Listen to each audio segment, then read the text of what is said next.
Hi friends, welcome to PSC beginners. അപ്പോൾ നമ്മൾ ഇന്ന് വീണ്ടും SCRT ക്ലാസ്സസ് ആയിട്ടാണ് വന്നിട്ടുള്ളത്. ഇന്ന് നമ്മൾ 2 ചാപ്റ്ററാണ് നോക്കാൻ പോകുന്നത്. ഒന്ന് രാഷ്ട്രവും ഗവൺമെൻറ്റും, രണ്ടാമത്തെ ഗ്ലോബിൽ നിന്ന് ഭൂപടത്തിലേക്ക് എന്ന ചാപ്റ്ററുമാണ് നമ്മളിന്ന് നോക്കാൻ പോകുന്നത്. ഓക്കെ, നമുക്ക് ക്ലാസ്സിലേക്ക് കിടക്കാം. ആദ്യത്തെ ചാപ്റ്ററാണ് രാഷ്ട്രവും ഗവൺമെൻറ്റും എന്നുള്ളത്. അപ്പോൾ രാഷ്ട്രവും രാഷ്ട്രതന്ത്ര ശാസ്ത്രത്തെക്കുറിച്ചിട്ട് നമുക്ക് നോക്കാം.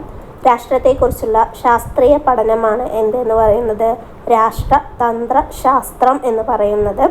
ഇതിന് ആരംഭം കുറിച്ചത് എവിടെയാണ്? പുരാതന ഗ്രീസിലാണ് ഇതിന് ആരംഭം കുറിച്ചത്. നഗര രാഷ്ട്രങ്ങളായിരുന്നു രാഷ്ട്രവുമായി ബന്ധപ്പെട്ട പഠനത്തിൻ്റെ അടിസ്ഥാന ഘടകം. ഗ്രീക്ക് ചിന്തകരായ സോക്രട്ടീസ്, പ്ലേറ്റോ, അരിസ്റ്റോട്ടിൽ എന്നിവരാണ് രാഷ്ട്രവുമായി ബന്ധപ്പെട്ട ചിന്തകൾക്ക് തുടക്കമിട്ടത്.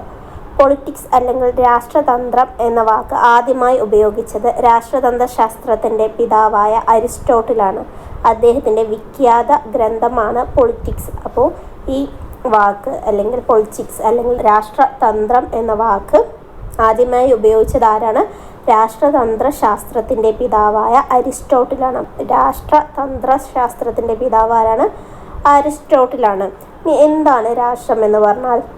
ജനങ്ങൾ രൂപീകരിച്ച ഏറ്റവും ഉന്നതമായ സാമൂഹിക രാഷ്ട്രീയ സ്ഥാപനമാണ് രാഷ്ട്രം എന്ന് പറയുന്നത്. ജനങ്ങൾ രൂപീകരിച്ച ഏറ്റവും ഉന്നതമായ സാമൂഹിക രാഷ്ട്രീയ സ്ഥാപനമാണിത്. ഒരു നിശ്ചിത പ്രദേശത്ത് സ്ഥിരമായി അധിവസിക്കുന്നതും പരമാധികാരമുള്ള ഗവൺമെൻറ്റോട് കൂടിയതുമായ ഒരു ജനതയാണ് രാഷ്ട്രം എന്ന് പറയുന്നത്. ജനസംഖ്യ, ഭൂപ്രദേശം, ഗവൺമെൻറ്, പരമാധികാരം എന്നീ ഘടകങ്ങൾ ചേർന്നാണ് രാഷ്ട്രം രൂപീകരിക്കപ്പെട്ടിരിക്കുന്നത്. എന്തെല്ലാം ചേർന്നാണ് രാഷ്ട്രം രൂപീകരിക്കപ്പെട്ടിരിക്കുന്നത്? ജനസംഖ്യ, ഭൂപ്രദേശം, ഗവൺമെൻറ്, പരമാധികാരം എന്നീ ഘടകങ്ങൾ ചേർന്നാണ് രാഷ്ട്രം രൂപീകരിക്കപ്പെട്ടിരിക്കുന്നത്. നിയമങ്ങൾ നിർമ്മിക്കുന്നതും ജനക്ഷേമം ഉറപ്പുവരുത്തുന്നതും രാഷ്ട്രത്തിൻ്റെ ചുമതലയാണ്. ജനങ്ങളുടെ അവകാശങ്ങൾ സംരക്ഷിക്കുന്നത് രാഷ്ട്രമാണ്. കൂടാതെ ജനങ്ങൾ രാഷ്ട്രത്തോട് പാലിക്കേണ്ട ഉത്തരവാദിത്തങ്ങൾ നിർവചിക്കുന്നതും രാഷ്ട്രം തന്നെയാണ്. എന്തൊക്കെയാണ് രാഷ്ട്രത്തോട് ജനങ്ങൾ പാലിക്കേണ്ട ഉത്തരവാദിത്തം എന്ന് നിർവചിക്കുന്നതും ആര് തന്നെയാണ്? രാഷ്ട്രം തന്നെയാണ്. എന്താണ് സ്റ്റേറ്റ് എന്ന് പറഞ്ഞാൽ? ഗ്രീക്കുകാർ നഗരരാഷ്ട്രങ്ങളെ സൂചിപ്പിക്കാൻ പോളീസ് എന്ന പദവും റോമാക്കാർ സിവിറ്റാസ് എന്ന പദവും ഉപയോഗിച്ചിരുന്നു. ഇറ്റാലിയൻ തത്വചിന്തകനായ നിക്കോളോ മാക്കിയവല്ലിയാണ് സ്റ്റേറ്റ് എന്ന പദം ആദ്യമായി ആധുനിക അർത്ഥത്തിൽ ഉപയോഗിച്ചത്. ആരാണ് ഉപയോഗിച്ചത്? ഇറ്റാലിയൻ തത്വചിന്തകനായ നിക്കോളോ മാക്കിയവല്ലിയാണ് സ്റ്റേറ്റ് എന്ന പദം ആദ്യമായി ആധുനിക അർത്ഥത്തിൽ ഉപയോഗിച്ചത്. ജർമ്മനിയിലെ പുരാതന ഗോത്ര വിഭാഗങ്ങളായ ട്യൂട്ടോണുകൾക്കിടയിൽ പ്രചാരത്തിലുണ്ടായിരുന്ന സ്റ്റാറ്റസ് എന്ന വാക്കിൽ നിന്നാണ് സ്റ്റേറ്റ് എന്ന ഇംഗ്ലീഷ് പദം ഉണ്ടായത്. ഇനി എന്താണ് ജനസംഖ്യ എന്ന് പറഞ്ഞാൽ? എന്താണ് പോപ്പുലേഷൻ എന്ന് പറഞ്ഞാൽ? നമുക്കറിയാം, ജനങ്ങളില്ലാതെ ഒരു രാഷ്ട്രത്തിന് എന്തില്ല? നിലനിൽപ്പില്ല അല്ലേ? എന്നാൽ രാഷ്ട്ര രൂപീകരണത്തിന് ആവശ്യമായ ജനസംഖ്യ എത്രയെന്ന് നിജപ്പെടുത്തിയിട്ടും ഇല്ല. ഒരു രാജ്യത്ത് ഇത്ര ജനങ്ങളെ ഉണ്ടാവൂ എന്ന് നമുക്ക് നിജപ്പെടുത്താൻ പറ്റുമോ? അങ്ങനെ പെടുത്തിയിട്ടുമില്ല അല്ലേ? ഒരു രാഷ്ട്രത്തിലെ ജനസംഖ്യയിൽ വിവിധ മത, വർഗ, വർണ്ണ വിഭാഗങ്ങൾ ഉൾപ്പെടാം. പരസ്പരാശ്രയത്വം, പൊതു താല്പര്യം, പൊതുബോധം എന്നിവയിൽ ഒത്തൊരുമിച്ച് നിൽക്കുമ്പോഴാണ് ജനങ്ങൾ രാഷ്ട്രത്തിൻ്റെ ഘടകമായി മാറുന്നത്. ആഫ്രിക്കയിൽ നിന്ന് നമുക്ക് ആ ഭാഗത്തിൽ തന്നെ കുറച്ച് ഭാഗങ്ങൾ കൂടി നോക്കാം. ആഫ്രിക്കയിലെ ഏറ്റവും വലിയ രാജ്യമായ സുഡാനിൽ നിന്ന് സ്വതന്ത്രമാക്കപ്പെട്ട 10 തെക്കൻ സംസ്ഥാനങ്ങൾ ചേർന്ന് രൂപീകരിച്ച രാജ്യമാണ് ദക്ഷിണ സുഡാൻ എന്ന് പറയുന്നത്. ദക്ഷിണ സുഡാനിലെ പോലെ ഏതൊരു രാഷ്ട്രം രൂപപ്പെടുത്തുന്നതും കൃത്യമായ ഭൂപ്രദേശം ആവശ്യമാണെന്ന് ഇതിൽ നിന്ന് തിരിച്ചറിഞ്ഞല്ലോ. അതായത് പോപ്പുലേഷൻ ഉണ്ടെങ്കിൽ എന്തുമാത്രം രാഷ്ട്രം വേണം പറഞ്ഞാൽ എന്ത് വേണം?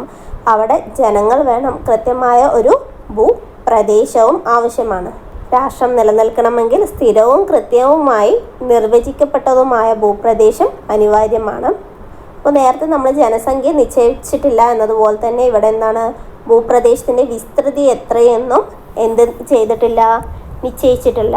ഒരു രാഷ്ട്രത്തിൻ്റെ കര, ജല, വായു, തീരദേശ മേഖലകൾ അതിൻ്റെ പരിധിയിൽ ഉൾപ്പെടുന്ന ഭാഗങ്ങളാണ്. അപ്പോൾ രാഷ്ട്രം എന്ന് പറയുമ്പോൾ അതിലെ കര, ജല, വായു, തീരദേശ മേഖലകളൊക്കെ എന്തുവരും? അതിൻ്റെ പരിധിയിൽ പെടുന്നതാണ്. ഇനി ഗവൺമെൻറ്. ഒരു രാഷ്ട്രത്തിലെ ജനങ്ങളുടെ ക്ഷേമം ഉറപ്പുവരുത്തുന്നതിൽ ഗവൺമെൻറ് അല്ലെങ്കിൽ സർക്കാരിന് വലിയ പങ്കാണ് വഹിക്കുന്നത്.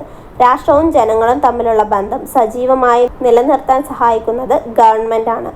ജനങ്ങൾ അധിവസിക്കുന്നത് കൊണ്ട് മാത്രം ഒരു പ്രത്യേക ഭൂപ്രദേശം രാഷ്ട്രമായി മാറണമെന്നില്ല. അവിടുത്തെ വിഭവങ്ങളെയും ജനങ്ങളെയും ഏകോപിപ്പിച്ചു കൊണ്ടുപോകാൻ ഗവൺമെൻറ് എന്ന സംവിധാനം അനിവാര്യമായ ഒന്നാണ്. രാഷ്ട്രം ഒരു സ്ഥിര സ്ഥാപനവും ഗവൺമെൻറ് എന്ന് പറയുന്നത് മാറിക്കൊണ്ടിരിക്കുന്നതുമാണ്. രാഷ്ട്രം എന്ന് പറയുന്നത് എന്താണ്? ഒരു സ്ഥിര സ്ഥാപനമാണ്. ഗവൺമെൻറ് എന്ന് പറഞ്ഞാൽ അത് മാറിക്കൊണ്ടിരിക്കുന്നതാണ്. രാഷ്ട്രത്തിൻ്റെ നയങ്ങൾ രൂപീകരിക്കുന്നതിനും പ്രകടിപ്പിക്കുന്നതും സാക്ഷാത്കരിക്കുന്നതിനുമുള്ള ഏജൻസിയാണ് ഗവൺമെൻറ്. ക്രമസമാധാനം, നിയമവാഴ്ച, പ്രതിരോധം, വിദേശ ബന്ധങ്ങൾ, റോഡുകൾ, പാലങ്ങൾ, കുടിവെള്ളം, വൈദ്യുതി, വിദ്യാഭ്യാസം തുടങ്ങിയവയെല്ലാം കൈകാര്യം ചെയ്യുന്നത് ഗവൺമെൻറ്റാണ്. നമ്മളിങ്ങനെ പറയുമ്പോൾ ഈ പോയിൻറ്റ്സ് ഒക്കെ പറയണമെന്ന് ചോദിക്കും. ചിലപ്പോൾ ഏതെങ്കിലും ടെക്സ്റ്റിൽ ഏതെങ്കിലും ഒരു പോയിൻ്റ് എടുത്തിട്ടായിരിക്കും അവരെന്ത് ചെയ്യുന്നത്, നമ്മളോട് അതിൽ നിന്നുള്ള ക്വസ്റ്റ്യൻസ് ചോദിക്കുന്നത്. അതുകൊണ്ടാണ് ഓരോ ഭാഗങ്ങളും നമ്മൾ പറഞ്ഞു പോകുന്നത്. അടുത്തത് പരമാധികാരം. നമ്മുടെ ഭരണഘടനയിലെ വാക്കുകൾ തന്നിട്ട് നമ്മൾ അതിലേതാ വരിക എന്ന് എപ്പോഴും ചോദിക്കാറുള്ളതാണ് അല്ലേ. പരമാധികാരം ഇമ്പോർട്ടൻ്റ് ആയ ഒരു വാക്കാണ്, പ്രത്യേകിച്ച് നമ്മുടെ ആമുഖവുമായി ബന്ധപ്പെടുത്തി നോക്കുമ്പോൾ. അപ്പോൾ അവിടെ കുറേ പത്രക്കട്ടിങ്ങുകൾ തന്നിട്ടുണ്ട് അല്ലേ. ഓരോ വാർത്തയിലും എങ്ങനെ പറഞ്ഞിട്ടുള്ളത്, രാജ്യങ്ങൾ അവരുടെ അധികാരം വിനിയോഗിച്ചുകൊണ്ട് വ്യത്യസ്ത മേഖലയിൽ എടുത്തിട്ടുള്ള തീരുമാനങ്ങളെക്കുറിച്ചിട്ടാണ് ആ പത്രക്കട്ടിങ്ങുകളിലൊക്കെ നമുക്ക് തന്നിട്ടുള്ളത്. ഇത്തരത്തിൽ ബാഹ്യ ഇടപെടലുകളോ സമ്മർദ്ദങ്ങളോ വിധേയമാകാതെ തീരുമാനങ്ങൾ എടുക്കുന്നുള്ള രാഷ്ട്രത്തിൻ്റെ പരമമായ അധികാരമാണ് പരമാധികാരം. അതായത് വെളിയിൽ നിന്നുള്ള ബാഹ്യ ഇടപെടലുകളോ സമ്മർദ്ദങ്ങളോ വിധേയമാകാതെ തീരുമാനങ്ങൾ എടുക്കാനുള്ള രാഷ്ട്രത്തിൻ്റെ പരമമായ അധികാരമാണ് എന്തെന്ന് പറയുന്നത്, പരമാധികാരം എന്ന് പറയുന്നത്. രാഷ്ട്രത്തിന് മാത്രമുള്ള ഒരു സവിശേഷതയാണിത്. നിയമങ്ങൾ നിർമ്മിക്കുന്നതും രാഷ്ട്രീയ തീരുമാനങ്ങൾ കൈക്കൊള്ളുന്നതും പരമാധികാരത്തിൻ്റെ ഭാഗമാണ്. രാഷ്ട്രം അതിൻ്റെ പരമാധികാരം വിനിയോഗിക്കുന്നതും കാത്തുസൂക്ഷിക്കുന്നതും ഗവൺമെൻറ്റിലൂടെയാണ്. ജനങ്ങൾ, ഭൂപ്രദേശം, ഗവൺമെൻറ് എന്നിവയുണ്ടെങ്കിലും പരമാധികാരമില്ലെങ്കിൽ എന്ത് ചെയ്യില്ല, രാഷ്ട്രത്തിന് നിലനിൽപ്പ് ഉണ്ടാവുകയില്ല. ഗോത്ര രാഷ്ട്രത്തിൽ നിന്ന് ദേശ രാഷ്ട്രത്തിലേക്ക്. അപ്പോൾ എന്താണ് ഗോത്ര രാഷ്ട്രങ്ങൾ എന്ന് പറഞ്ഞാൽ, രാഷ്ട്രീയ സ്ഥാപനങ്ങളുടെ സ്വഭാവം പൗരാണിക കാലത്ത് ചെറിയ തോതിലെങ്കിലും പ്രകടിപ്പിച്ചിരുന്നത് ഗോത്ര കൂട്ടായ്മകളാണ്. ഒരു വംശത്തിലുള്ള ജനനം, ഒരേ താല്പര്യങ്ങൾ, ഒരേ സാമ്പത്തിക പ്രവർത്തനങ്ങൾ എന്നിവയുടെ സ്വാധീനം ഗോത്ര രാഷ്ട്രങ്ങളുടെ രൂപീകരണത്തിന് കാരണമായി. അടുത്തത് പൗരസ്ത്യ ഭരണ സംവിധാനം. ആധുനിക രാഷ്ട്രങ്ങളുടെ ചില സവിശേഷതകൾ പ്രകടിപ്പിച്ചിരിക്കുകയാണ് പൗരസ്ത്യ ഭരണ സംവിധാനങ്ങൾ. നദീതട സംസ്കാര കേന്ദ്രങ്ങളായ മെസപ്പൊട്ടാമിയ, ഈജിപ്ത്, ചൈന എന്നിവ ഉദാഹരണങ്ങളാണ്. വെങ്കലയുഗ സംസ്കാര കേന്ദ്രങ്ങളായ ഇവിടങ്ങളിൽ ജനങ്ങൾ നാഗരിക ജീവിതമാണ് നയിച്ചിരുന്നത്. അടുത്തത് ഗ്രീക്ക് നഗര രാഷ്ട്രങ്ങൾ. ആധുനിക രാഷ്ട്രങ്ങളോട് ഏറ്റവും അധികം സാദൃശ്യം പുലർത്തുന്നതാണ് ഗ്രീക്ക് നഗര രാഷ്ട്രം എന്ന് പറയുന്നത്. ഏഥൻസ്, സ്പാർട്ട എന്നിവ ഉദാഹരണമാണ്. ഇത് ഏഥൻസിനെ കുറിച്ച് സ്പാർട്ടയെക്കുറിച്ച് നമ്മൾ കഴിഞ്ഞ ക്ലാസ്സിൽ പറഞ്ഞിട്ടുണ്ട്. അടുത്തത് റോമ സാമ്രാജ്യം. റോമ സാമ്രാജ്യത്തിൽ നിലനിന്നിരുന്ന ഭരണ സംവിധാനം, നിയമം, അടിസ്ഥാന സൗകര്യങ്ങൾ എന്നിവ ആധുനിക രാഷ്ട്രങ്ങളോട് ഏറെ സമാനത പുലർത്തുന്നവയാണ്. ഫ്യൂഡൽ രാഷ്ട്രങ്ങൾ. റോമ സാമ്രാജ്യത്തിൻ്റെ പതനം ശേഷം രൂപം കൊണ്ടതാണ് ഫ്യൂഡൽ രാഷ്ട്രങ്ങൾ. ഫ്യൂഡലിസം ആയിരുന്നു ഈ രാഷ്ട്രങ്ങളുടെ പ്രധാന സവിശേഷത.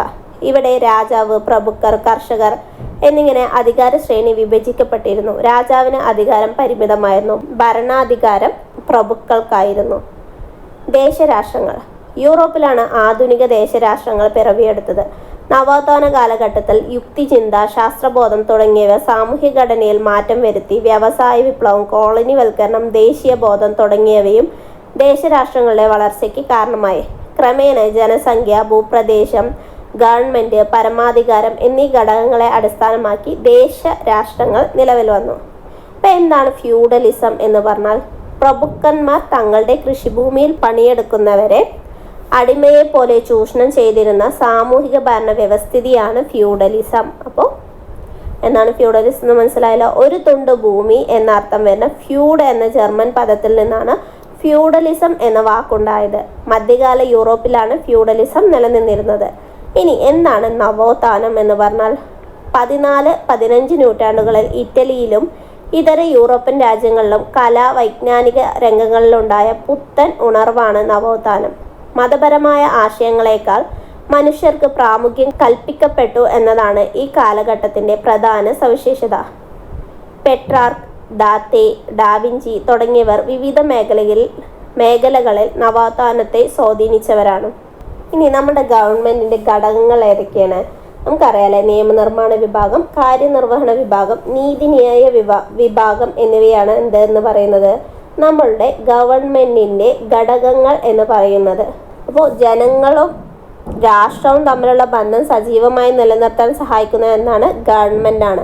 ഗവൺമെൻറ് ഇല്ലാതെ ഒരു രാജ്യത്തിന് എന്തില്ല, നിലനിൽപ്പില്ല. രാഷ്ട്രത്തിൻ്റെ നിയമങ്ങളും നയങ്ങളും പരിപാടികളും നടപ്പിലാക്കുന്നത് ഏതിലൂടെയാണ്? ഗവൺമെൻറ്റിൻ്റെ വിവിധ ഘടകങ്ങളിലൂടെയാണ്. ആ ഘടകങ്ങളാണ് നിയമനിർമ്മാണ വിഭാഗം, കാര്യനിർവഹണ വിഭാഗം, നീതിന്യായ വിഭാഗം, ലെജിസ്ലേച്ചർ, എക്സിക്യൂട്ടീവ്, ജുഡീഷ്യറി എന്നിവ. അല്ലെ, നിയമനിർമ്മാണ വിഭാഗം രാജ്യത്തിനാവശ്യമായ നിയമങ്ങൾ നിർമ്മിക്കുക, നിലവിലുള്ളവയിൽ മാറ്റം വരുത്തുക തുടങ്ങിയവയാണ് നിയമനിർമ്മാണ വിഭാഗത്തിൻ്റെ പ്രധാന ചുമതലകൾ. രാഷ്ട്രഭരണത്തെ നിയന്ത്രിക്കുന്നതിൽ നിയമനിർമ്മാണ വിഭാഗത്തിന് കാര്യമായ പങ്കുണ്ട്. അടുത്തത് കാര്യനിർവഹണ വിഭാഗം. നിയമനിർമ്മാണ സഭ നിയമനിർമ്മാണ നിയമങ്ങൾ നടപ്പിലാക്കുകയും ഭരണനിർവഹണം നടത്തുകയും ചെയ്യുന്നത് കാര്യനിർവഹണ വിഭാഗമാണ്. അപ്പോൾ നിയമനിർമ്മാണ സഭ എന്ത് ചെയ്യും? നിയമങ്ങൾ എന്ത് ചെയ്യും? അവർ നിർമ്മിക്കുകയാണ് ചെയ്യുന്നത്. അത് നടപ്പിലാക്കുകയും കാര്യനിർവഹണം നടത്തുകയും ചെയ്യുന്നത് ആരാണ്? അത് കാര്യനിർവഹണ വിഭാഗമാണ്. ഗവൺമെൻറ്റിൻ്റെ ദൈനംദിന പ്രവർത്തനങ്ങൾ നിർവഹിക്കുന്നതും ആരാണ്? ഈ കാര്യനിർവഹണ വിഭാഗമാണ്. പിന്നെ അടുത്തത് നീതിന്യായ വിഭാഗം. അവർക്ക് എന്തായിരിക്കും ജോലി? നിയമങ്ങൾ വ്യാഖ്യാനിക്കുന്നതും തർക്കങ്ങളിൽ തീർപ്പ് കൽപ്പിക്കുന്നതും കുറ്റം ചെയ്തവരെ ശിക്ഷിക്കുകയും അതുപോലെ നീതിന്യായ വിഭാഗമാണ് ഇവയെല്ലാം ചെയ്യുന്നത്. അതായത് നിയമങ്ങൾ വ്യാഖ്യാനിക്കുക, തർക്കങ്ങളിൽ തീർപ്പ് കൽപ്പിക്കുക, കുറ്റം ചെയ്തവരെ ശിക്ഷിക്കുക, ഇതൊക്കെയാണ് നീതിന്യായ വിഭാഗത്തിൻ്റെ ജോലി എന്ന് പറയുന്നത്. നിയമനിർമ്മാണ വിഭാഗം നിയമങ്ങൾ നിർമ്മിക്കുമ്പോൾ കാര്യനിർവഹണ വിഭാഗം അത് നടപ്പിലാക്കുന്നു. ഈ പ്രക്രിയകളിൽ ഉണ്ടാകുന്ന തർക്കങ്ങൾ പരിഹരിക്കുന്നത് ആരാണ്? നീതിന്യായ വിഭാഗമാണ്. അടുത്തൊരു ചാപ്റ്ററാണ് ഗ്ലോബിൽ നിന്ന് ഭൂപടത്തിലേക്ക് എന്നുള്ളത്. നമ്മൾ ഈ ഭാഗങ്ങളൊക്കെ ഓൾറെഡി ഒരിക്കൽ പറഞ്ഞു പോയിട്ടുള്ളതാണ്. എങ്കിലും നമ്മൾ വീണ്ടും ഒരു SCERT ക്ലാസ് എന്ന നിലയിൽ നമ്മൾ വീണ്ടും അത് പറയുകയാണ്. അപ്പോൾ എന്താണ് അക്ഷാംശ രേഖകൾ എന്ന് പറയുന്നത്? ഇതിൽ മുമ്പൊരു ചാപ്റ്ററിൽ നമ്മളത് പറഞ്ഞിട്ടുണ്ട്. ഭൂകേന്ദ്രം ആധാരമാക്കി ഭൂമധ്യരേഖയുടെ ഇരുവശത്തേക്കും ഒരേ കോണീയ അകലത്തിലുള്ള ബിന്ദുക്കളെ തമ്മിൽ യോജിപ്പിച്ചുകൊണ്ട് വരയ്ക്കുന്ന സാങ്കല്പിക രേഖകളാണ് അക്ഷാംശ രേഖകൾ എന്ന് പറയുന്നത്. ഭൂകേന്ദ്രം ആധാരമാക്കി ഭൂമധ്യരേഖയുടെ ഇരുവശത്തും ഒരേ കോണീയ അകലത്തിലുള്ള ബിന്ദുക്കളെ തമ്മിൽ ബന്ധിപ്പിച്ച് വരയ്ക്കുന്ന സാങ്കല്പിക രേഖകളാണ് അക്ഷാംശ രേഖകൾ എന്ന് പറയുന്നത്. 0 ഡിഗ്രി അക്ഷാംശ വൃത്തമാണ് ഏറ്റവും വലിപ്പമുള്ളത്. അപ്പോൾ ഏതാണ്? അതാണ് ഭൂമധ്യരേഖ എന്ന് പറയുന്നത്. 0 ഡിഗ്രിയാണ് ഏറ്റവും വലിപ്പമുള്ളത്. അതിനെയാണ് നമ്മൾ എന്തെന്ന് പറയുന്നത്? ഭൂമധ്യ രേഖ എന്ന് പറയുന്നത്. ഈ ഭൂമധ്യരേഖയിൽ നിന്ന് ഇരുവശത്തിലേക്കും മേലേക്കും താഴത്തേക്കും പോകുന്തോറും എന്ത് ചെയ്യും? ഈ അക്ഷാംശ വൃത്തങ്ങളുടെ വലിപ്പം എങ്ങനെയായിട്ടാണ് വരുന്നത്? കുറഞ്ഞിട്ടാണ് വരുന്നത്. അപ്പോൾ ഈ ഭൂമധ്യരേഖയെ അടിസ്ഥാനമാക്കിയിട്ട് തന്നെ നമ്മൾ ഭൂമിയെ എന്താക്കും? 2 അർദ്ധഗോളങ്ങളായിട്ട് സങ്കല്പിക്കും അല്ലേ?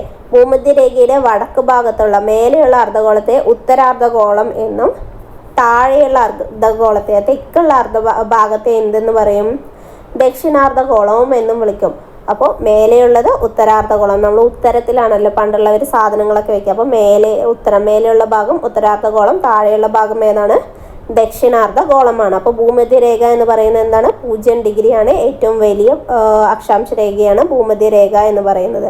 അപ്പോൾ ഭൂമധ്യരേഖയിൽ നിന്നും വടക്കോട്ടും അല്ലെങ്കിൽ തെക്കോട്ടും പോകുന്തോറും എന്ത് ചെയ്യും? ഈ അക്ഷാംശ വൃത്തങ്ങളുടെ വലുപ്പം എങ്ങനെയാണ് വരുന്നത്? കുറഞ്ഞാണ് വരുന്നത്. അക്ഷാംശ വൃത്തങ്ങളുടെ വലുപ്പം കുറഞ്ഞു വന്ന് 90 വടക്ക് അല്ലെങ്കിൽ 90 തെക്ക് എന്നീ ബിന്ദുക്കളിൽ അവസാനിക്കുന്നതായിട്ട് നമുക്ക് ആ ചിത്രത്തിൽ കാണാൻ പറ്റുന്നുണ്ട് അല്ലേ? അങ്ങനെ ഈ 90 വടക്കുള്ള അക്ഷാംശത്തെ നമ്മൾ എന്തെന്ന് വിളിക്കും? ഉത്തരധ്രുവം എന്ന് വിളിക്കും. 90 തെക്കുള്ള അക്ഷാംശത്തെ നമ്മൾ എന്തെന്ന് വിളിക്കും? ദക്ഷിണധ്രുവം എന്ന് വിളിക്കും. 0 ഡിഗ്രി അക്ഷാംശ രേഖയെ നമ്മൾ എന്തെന്ന് വിളിക്കും? ഭൂമധ്യ രേഖ എന്ന് വിളിക്കും. അപ്പം മേലെയുള്ള അക്ഷാംശ രേഖ, വടക്കുള്ള അക്ഷാംശ രേഖയെ ഉത്തരാക്ഷാംശ രേഖകളെന്നും തെക്കുള്ള അക്ഷാംശ രേഖയെ ദക്ഷിണ അക്ഷാംശ രേഖകളും എന്നും നമ്മൾ എന്ത് വിളിക്കുന്നുണ്ട്? ഈ രേഖകളെ വിളിക്കും. ഉത്തരധ്രുവവും ദക്ഷിണധ്രുവവും നമ്മൾ ആ ചിത്രങ്ങളിൽ കാണുന്നുണ്ട് അല്ലേ? ഈ ധ്രുവങ്ങളെ യോജിപ്പിച്ചുകൊണ്ട് ഭൂമിക്കുള്ളിലൂടെ ഒരു നേർരേഖ സങ്കല്പിച്ചാൽ അതാണ് എന്ത് എന്ന് പറയുന്നത്? ഭൂമിയുടെ അച്ചുതണ്ട് എന്ന് പറയുന്നത്. ഈ സാങ്കല്പിക അച്ചുതണ്ടിനെ ആധാരമാക്കിയിട്ടാണ് എന്ത് ചെയ്യുന്നത്? ഭൂമി ഭ്രമണം ചെയ്യുന്നത്. അച്ചുതണ്ടിന് ഭൂമിയുടെ പരിക്രമണ തലത്തിൻ്റെ ലംബത്തിൽ നിന്ന് 23.5 അടി ചെരിവുണ്ട്. 23.5 അടിയാണ് നമ്മുടെ ഭൂമിയുടെ ചെരിവ് എന്ന് പറയുന്നത്. അച്ചുതണ്ടിന് ഭൂമിയുടെ പരിക്രമണ തലത്തിൻ്റെ ലംബത്തിൽ നിന്ന് 23.5 അടിയാണ് ചെരിവുള്ളത്. അവിടെ തന്നിട്ടുണ്ട് ആ പിക്ചറിൽ കറക്റ്റായിട്ട് ആർട്ടിക് വൃത്തം, അന്റാർട്ടിക് വൃത്തം, ഭൂമധ്യരേഖ, ഉത്തരായന രേഖ, ദക്ഷിണായന രേഖയൊക്കെ തന്നിട്ടുണ്ടല്ലേ. അപ്പോൾ ഭൂമധ്യരേഖയിൽ നിന്ന് മേലേക്ക് 23.5 അടി വടക്കാണ് എന്തുള്ളത്, ഉത്തരായന രേഖയുള്ളത്. ഇനി അതിൽ നിന്നും മേലേക്ക് 66.5 ഡിഗ്രി വടക്കാണ് എന്തുള്ളത്, ആർട്ടിക് വൃത്തമുള്ളത്. ഇനി താഴത്തേക്ക് വരുമ്പോഴോ 23.5 ഡിഗ്രി തെക്കാണ് ദക്ഷിണായന രേഖയുള്ളത്. 66.5 ഡിഗ്രി തെക്കാണ് എന്തുള്ളത്, അന്റാർട്ടിക് വൃത്തം ഉള്ളത്. ഇനി നമുക്ക് രേഖാംശ രേഖകളെ നോക്കാം. ഭൂകേന്ദ്രത്തെ ആധാരമാക്കി ഉത്തര ദക്ഷിണ ധ്രുവങ്ങളെ ബന്ധിപ്പിച്ചുകൊണ്ട് ഭൗമോപരിതലത്തിലൂടെ വരയ്ക്കുന്ന സാങ്കല്പിക രേഖകളാണ് എന്തെന്ന് പറയുന്നത്, രേഖാംശ രേഖകൾ എന്ന് പറയുന്നത്. ഒരേ വലിപ്പത്തിലുള്ള അർദ്ധവൃത്തങ്ങളാണിവ. നേരത്തെ നമ്മൾ എന്താ പറഞ്ഞത്, അക്ഷാംശ രേഖ മേലേക്കോ താഴത്തേക്കും പോകുമ്പോൾ ചെറുതായി വരുമെന്ന് പറഞ്ഞല്ലേ. പക്ഷെ ഇതെങ്ങനെയാണ്, ഒരേ വലിപ്പത്തിലുള്ള വൃത്തങ്ങളാണ് എന്തെന്ന് പറയുന്നത്, രേഖാംശ രേഖകൾ എന്ന് പറയുന്നത്. രേഖാംശ രേഖകളെ അടിസ്ഥാനമാക്കിയിട്ടാണ് ഭൂമിയിൽ എന്ത് നിർണ്ണയിക്കുന്നത്, സമയം നിർണ്ണയിക്കുന്നത്. പ്രധാന രേഖാംശ രേഖയാണ് 0 ഡിഗ്രി രേഖാംശ രേഖയും അതുപോലെ 180 ഡിഗ്രി രേഖാംശ രേഖയും. 0 ഡിഗ്രി രേഖാംശ രേഖയെ പ്രൈം മെറീഡിയൻ എന്നാണ് വിളിക്കുന്നത്. അപ്പോൾ 0 ഡിഗ്രി രേഖാംശ രേഖയെ എങ്ങനെയാണ് വിളിക്കുന്നത്, പ്രൈം മെറീഡിയൻ എന്നാണ് വിളിക്കുന്നത്. ലണ്ടന് സമീപമുള്ള ഗ്രീനിച്ച് എന്ന സ്ഥലത്ത് കൂടി ഈ രേഖ കടന്നു പോകുന്നത് കൊണ്ട് ഗ്രീനിച്ച് രേഖ എന്നും അറിയപ്പെടുന്നു. അപ്പോൾ ഈ പ്രൈം മെറീഡിയൻ, ഗ്രീനിച്ച് രേഖ എന്നിവയെല്ലാം എന്താണ്, 0 ഡിഗ്രി രേഖാംശ രേഖകളാണ്. ഏതിലൂടെയാണ് കടന്നു പോകുന്നത്, ലണ്ടന് സമീപമുള്ള ഗ്രീനിച്ച് എന്ന സ്ഥലത്തിലൂടെയാണ് ഇത് കടന്നു പോകുന്നത്. 0 ഡിഗ്രി രേഖാംശ രേഖയുടെ നേരെ എതിർവശത്തുള്ള രേഖയാണ് 150 ഡിഗ്രി രേഖാംശ രേഖ എന്ന് പറയുന്നത്. ഇതിനെ ആധാരമാക്കിയാണ് അന്താരാഷ്ട്ര ദിനാങ്ക രേഖ വരച്ചിരിക്കുന്നത്. ഇന്റർനാഷണൽ ഡേറ്റ് ലൈൻ വരച്ചിരിക്കുന്നത് എന്തിനെ അടിസ്ഥാനമാക്കിയാണ്, 180 ഡിഗ്രി രേഖാംശ രേഖയെ അടിസ്ഥാനമാക്കിയിട്ടാണ് എന്ത് വരച്ചിരിക്കുന്നത്, അന്താരാഷ്ട്ര ദിനാങ്ക രേഖ വരച്ചിരിക്കുന്നത്. അപ്പോൾ നമ്മൾ പറഞ്ഞ ഈ 0 ഡിഗ്രി രേഖയായ പ്രൈം മെറീഡിയനെ ആധാരമാക്കിയിട്ടാണ് ഭൂമിയെ കിഴക്കേ അർദ്ധഗോളം എന്നും അതുപോലെ പടിഞ്ഞാറേ അർദ്ധഗോളം എന്നും രണ്ടായി തരംതിരിച്ചിട്ടുള്ളത്. ഗ്രീനിച്ച് രേഖയ്ക്ക് കിഴക്കുള്ള രേഖാംശങ്ങളെ കിഴക്കൻ രേഖാംശം എന്നും പടിഞ്ഞാറുള്ളവയെ പടിഞ്ഞാറൻ രേഖാംശം എന്നും വിളിക്കുന്നു. അപ്പോൾ അക്ഷാംശ രേഖാംശ രേഖകളെ അടിസ്ഥാനമാക്കിയിട്ടാണ് ഭൂമിയിലെ ഒരു സ്ഥലത്തിൻ്റെയും പ്രദേശത്തിൻ്റെയും വസ്തുവിൻ്റെയൊക്കെ കൃത്യമായിട്ടുള്ള സ്ഥാനം നിർണ്ണയിക്കുന്നത്. ഭൂപ്രക്ഷേപങ്ങൾ, അതായത് മാപ്പ് പ്രൊജക്ഷൻ. അടുത്തത് നോക്കാൻ പോകുന്നതാണ് മാപ്പ് പ്രൊജക്ഷനെ കുറിച്ചിട്ടാണ്. നമ്മൾ അങ്ങനെ മാപ്പ് ചെയ്യുന്നതിൽ ഒന്നാണ് എന്തെന്ന് പറയുന്നത്, സിലിണ്ടറിക്കൽ പ്രക്ഷേപം എന്ന് പറയുന്നത്. സിലിണ്ടറിക്കൽ ആകൃതിയിലുള്ള പ്രതലത്തിൽ ഭൂതല സവിശേഷതകൾ പകർത്തി നിർമ്മിച്ചാൽ ലഭിക്കുന്ന ഭൂപടമാണ് എന്തെന്ന് പറയുന്നത്, സിലിണ്ടറിക്കൽ പ്രക്ഷേപം അല്ലെങ്കിൽ സിലിണ്ടറിക്കൽ പ്രൊജക്ഷൻ എന്ന് പറയുന്നത്. ഗ്ലോബിനെ വലയം ചെയ്തിരിക്കുന്ന സിലിണ്ടറിക്കൽ ആകൃതിയിലുള്ള പ്രതലത്തിലേക്ക് അക്ഷാംശ രേഖാംശീയ ജാലകൾ പകർത്തുന്നു. ഇതാണ് സിലിണ്ടറിക്കൽ പ്രക്ഷേപം എന്നറിയപ്പെടുന്നത്. ഭൂമധ്യരേഖാ പ്രദേശങ്ങളുടെ കൃത്യതയാർന്ന ഭൂപട ചിത്രീകരണത്തിനായിട്ടാണ് നമ്മൾ ഈ ഭൂപ്രക്ഷേപം പ്രയോജനപ്പെടുത്തുന്നത്. അടുത്തതാണ് ശീർഷതല പ്രക്ഷേപം എന്ന് പറയുന്നത്. പരന്ന പ്രതലത്തിൽ ധ്രുവപ്രദേശങ്ങളുടെ ഭൂതല സവിശേഷതകൾ പകർത്തി നിർമ്മിച്ചാൽ ലഭിക്കുന്ന ഭൂപടമാണ് എന്തെന്ന് പറയുന്നത്, ശീർഷതല പ്രക്ഷേപം എന്ന് പറയുന്നത്. സുതാര്യമായ ഒരു ഗ്ലോബിന്റെ മധ്യഭാഗത്ത് പ്രകാശ സ്രോതസ്സും മുകൾ ഭാഗത്ത് പരന്ന പ്രതലവും വെക്കുന്നു. പ്രകാശ സ്രോതസ് തെളിയുമ്പോൾ മുകളിൽ വെച്ചിട്ടുള്ള പ്രതലത്തിന്റെ ആ പ്രദേശത്തെ അക്ഷാംശ രേഖാംശ ജാലകൾ തെളിയുന്നു. ഇത്തരത്തിൽ ശീർഷതല പ്രക്ഷേപം പ്രയോഗിച്ച് അക്ഷാംശ രേഖാംശ ജാലിക ഒരു പരന്ന പ്രതലത്തിൽ തയ്യാറാക്കുന്നതാണ് എന്തെന്ന് പറയുന്നത്, ശീർഷതല പ്രക്ഷേപം എന്ന് പറയുന്നത്. അടുത്തതാണ് കോണിക്കൽ പ്രക്ഷേപം എന്ന് പറയുന്നത്. കോണാകൃതിയിലുള്ള പ്രതലത്തിൽ അക്ഷാംശ രേഖാംശ രേഖകളുടെ ജാലിക പകർത്തി നിർമ്മിച്ചാൽ ലഭിക്കുന്ന ഭൂപടമാണ് കോണിക്കൽ പ്രക്ഷേപം എന്ന് പറയുന്നത്. കോണാകൃതിയിലുള്ള പ്രതലത്തിൽ അക്ഷാംശ രേഖാംശ രേഖകളുടെ ജാലികയെ പകർത്തി തയ്യാറാക്കുന്ന പ്രക്ഷേപണ രീതിയാണ് കോണിക്കൽ പ്രക്ഷേപം. അക്ഷാംശ രേഖാംശ രേഖകളുടെ നിഴലുകൾ കോൺ ആകൃതിയിലുള്ള പ്രതലത്തിൽ വരച്ച് ഭൂപടം നിർമ്മിക്കുന്നു. മധ്യ അക്ഷാംശ രേഖ പ്രദേശങ്ങളുടെ ഭൂപട നിർമ്മാണത്തിന് ഈ ഭൂപ്രക്ഷേപം കൂടുതലായി ഉപയോഗിക്കുന്നു. ഇനി എന്താണ് ഭൂവിവര വ്യവസ്ഥ എന്ന് പറയുന്നത്? ഭൂമിശാസ്ത്ര വിവരങ്ങൾ ശേഖരിക്കുകയും വിശകലനം ചെയ്യുകയും സൂക്ഷിച്ചു വയ്ക്കുകയും ആവശ്യ സന്ദർഭങ്ങളിൽ ഭൂപടം, ഗ്രാഫുകൾ, പട്ടികകൾ മുതലായ രൂപങ്ങളിലായി ദൃശ്യവൽക്കരിച്ച് പ്രയോജനപ്പെടുത്തുന്ന സംവിധാനത്തെയാണ് നമ്മൾ എന്തെന്ന് പറയുന്നത്, ഭൂവിവര വ്യവസ്ഥ എന്ന് പറയുന്നത്. ഭൂപടങ്ങളും അടിസ്ഥാന വിവര സ്രോതസ്സുകളായി ഭൂവിവര വ്യവസ്ഥയിൽ ഉൾപ്പെടുത്താറുണ്ട്.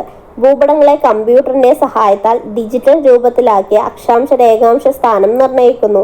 ഈ ഡിജിറ്റൽ ഭൂപടത്തെ ഭൂപടമാക്കിക്കൊണ്ട് അതിൽ നിന്നും വിവരങ്ങൾ ശേഖരിച്ച് വിവിധങ്ങളായ ആവശ്യങ്ങൾക്ക് പ്രയോജനപ്പെടുത്തുന്നു. ഭൂപട നിർമ്മാണം, വിഭവ പരിപാലനം, പ്രകൃതി ദുരന്ത നിവാരണം, അതുപോലെ ടൂറിസം, ഗതാഗതം, വാർത്താവിനിമയം തുടങ്ങിയ മേഖലകളിലൊക്കെ ഈ സാങ്കേതികവിദ്യ നമുക്ക് ഉപയോഗിക്കാൻ കഴിയും. പ്രകൃതിദത്തവും മനുഷ്യനിർമ്മിതവുമായ എല്ലാ ഭൗമോപരിതല സവിശേഷതകളും കൃത്യമായ സ്ഥാനം, ദിശ, സമുദ്രനിരപ്പിൽ നിന്നുള്ള ഉയരം എന്നിവ തിരിച്ചറിയുന്നതിന് ഭൂതല വിശകലനവും ഭൂപട വായനയും അനിവാര്യമാണ്. ഭൗമോപരിതലത്തിലെ ജലസ്രോതസ്സുകൾ, വനങ്ങൾ, കൃഷിസ്ഥലങ്ങൾ, തരിശുഭൂമികൾ, ഗ്രാമങ്ങൾ, പട്ടണങ്ങൾ, ഗതാഗത വാർത്താവിനിമയ മാർഗങ്ങൾ മുതലായവ ചിത്രീകരിച്ചിട്ടുള്ള വ്യത്യസ്ത ഭൂപടങ്ങൾ ആധുനിക കാലത്ത് ധാരാളമായി ഉപയോഗിക്കുന്നുണ്ട്. ഗോളാകൃതിയിലുള്ള ഭൂമിയുടെ ഉപരിതല സവിശേഷതകൾ പരന്ന പ്രതലത്തിലേക്ക് പകർത്തുമ്പോൾ വരുന്ന മാറ്റങ്ങളും ഇതിലൂടെ നമുക്ക് കാണാൻ കഴിയും. നമ്മൾ ഇന്ന് പറഞ്ഞിട്ടുള്ള 2 ചാപ്റ്ററാണ്. നമ്മളായിട്ട് എല്ലാ കാര്യങ്ങളും ഇങ്ങനെ പറയുമ്പോൾ നിങ്ങൾ തോന്നും എന്തുകൊണ്ട് അങ്ങനെ വാരി വലിച്ച് പറയുന്നതെന്ന്. ചിലപ്പോൾ നമ്മൾ ഈ ശ്രദ്ധിക്കാത്ത നമ്മൾ വെറും ബോക്സുകൾ മാത്രം പഠിച്ചിട്ട് പോയി പറഞ്ഞാൽ ചിലപ്പോൾ ഈ ലൈനുകളുടെ ഉള്ളിൽ നിന്നായിരിക്കും നമുക്ക് ചോദ്യങ്ങൾ PSC ചോദിക്കുന്നുണ്ടാവും. അപ്പോൾ ഈ ഭൂപടത്തിൽ തന്നെ നോക്കി പറഞ്ഞാൽ ഇമ്പോർട്ടൻ്റ് ആയ കുറച്ച് ഭാഗങ്ങളാണ് കോണിക്കൽ പ്രക്ഷേപം, അതുപോലെ സിലിണ്ടറിക്കൽ പ്രക്ഷേപം, അതുപോലെ ശീർഷതല പ്രക്ഷേപം. ഈ 3ഉം ഇമ്പോർട്ടൻ്റ് ആയ ഒന്നാണ്. അപ്പോൾ നമുക്ക് ഇത് ഇങ്ങനെ കേൾക്കുമ്പോൾ ഇതൊക്കെ ചോദിക്കുമെന്ന് തോന്നാം. പക്ഷെ അത് PSCയിൽ ചോദിക്കുന്ന മാപ്പ് എന്നുള്ള ഭാഗങ്ങളിൽ ചോദിക്കുന്ന ഭാഗങ്ങളാണ് ഈ 3 എണ്ണവും. അതുകൊണ്ടാണ് ഓരോ ഭാഗങ്ങളും വിട്ടുപോകാത്ത രീതിയിൽ വീണ്ടും വീണ്ടും നമ്മൾ പറയുന്നത്. ഓക്കെ, ഇതാണ് നമ്മുടെ ഇന്നത്തെ ക്ലാസ് എന്ന് പറയുന്നത്. SCERT ചാപ്റ്റേഴ്സ് ഇന്ന് നമുക്ക് ഒരുപാട് തീർക്കാനുണ്ടെന്ന് എനിക്കറിയാം. അപ്പോൾ നമ്മൾ വീണ്ടും പുതിയ ക്ലാസ്സുകളുമായി വരുന്നതായിരിക്കും. അപ്പോൾ നിങ്ങൾക്ക് ഈ ക്ലാസ് ഇഷ്ടപ്പെടുകയാണെങ്കിൽ ലൈക്ക് ചെയ്യുക, സബ്സ്ക്രൈബ് ചെയ്യുക. വീണ്ടും പുതിയൊരു ക്ലാസ്സുമായി വരുന്നത് വരെ ഓക്കെ, ബൈ.